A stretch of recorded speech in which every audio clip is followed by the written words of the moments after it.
Just think if you're starting wherever you are in life now, that's today, you're looking forward over, I hope, a very long horizon, which is the rest of your lifetime. And if you consider the generations that you hope to come afterwards and care, that horizon could approach infinite. And so, what I developed was a set of mathematical models and tools and robust assumptions that allowed people to actually solve the equations for the optimal paths, the decisions, and how to adjust them dynamically to new information in a way.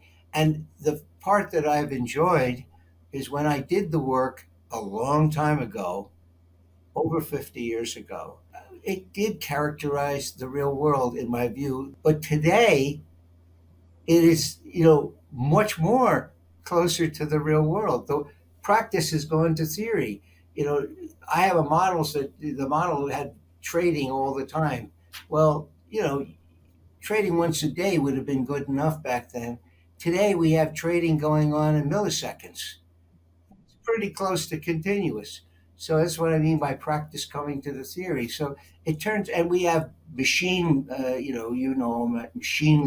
and huge computational skills. So we can solve these complex optimization problems technically in a fashion that wasn't feasible, even thinkable, when I did the work.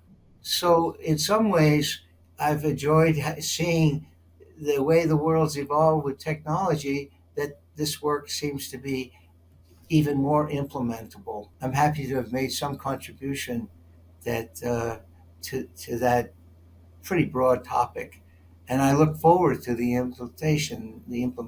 And I think this brings up something else that Azita mentioned. A typical question, a reasonable question, by the way, that's asked by governments and companies when they're going to do something big, like a new retirement system. They say, "What's everybody else doing? Tell me the best examples that you can find," which sounds very sensible. But I have a dictum, which is that said, what's best practice, I think is the way that's put. I say best practice is not good enough. And the reason it isn't is if it's best practice, it's being done, it's already a legacy. So to adapt building for the future based on things solely of the past is like driving a car looking in the rearview mirror. If what's in front of you doesn't change from the past, that works.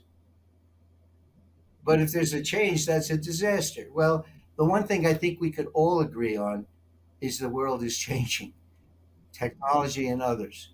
So, come back to the subject of our conversation. Rende Plus is a implementation of something that did not exist. It was not best practice. It wasn't being practiced, but it was doable. And in fact, Brazil is doing it. I mean, I can't tell you how pleased I am about this. I said it probably three times, and I'll say it a fourth. But this is a perfect case study of what I mean by best practice is not good enough. So Zita pointed out that other countries' solutions, because they're small, like Singapore, or they're different, may not be adaptable at all. You should look at them, of course, but they may not be adaptable. I'm saying you need to also look at not what's being done, but what can be done. And if it can be done, you want to consider it. And if you do that, you will find that you leapfrog others instead of catching up with them because you'll be implementing the best solutions that don't even yet have not yet been implemented.